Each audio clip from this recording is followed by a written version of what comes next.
Il y avait déjà eu beaucoup de reptations, de soumissions. On le voit dans les votes du RN.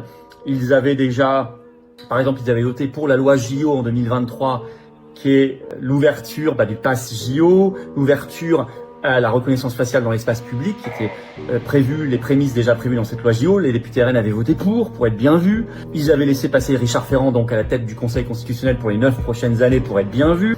Au Parlement européen, ils n'ont pas voté contre le règlement européen DSA de censure, ils n'ont pas voté contre les 50 milliards pour l'Ukraine, ils n'ont pas voté contre la résolution qui demandait aux Géorgiens de revoter. L'année dernière, en mars 2024, à l'Assemblée nationale, ils n'ont pas voté contre l'accord de sécurité avec l'Ukraine.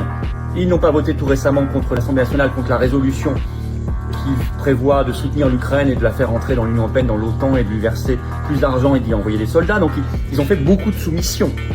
Et sur le fond, vous savez que le RN a abandonné depuis 2017 la sortie de l'UE, la sortie de l'euro, a abandonné la sortie de l'OTAN et même du commandement militaire intégré, la sortie de la CEDH, la sortie de l'OMS, même la sortie de Schengen et du marché européen de l'électricité maintenant. Ils n'ont pas voté les dernières motions de censure et ils ont refusé en novembre dernier de mettre à l'ordre du jour de l'hémicycle de l'Assemblée nationale la destitution de Macron. Donc ils ont déjà fait beaucoup de soumissions. Ça faillit pas.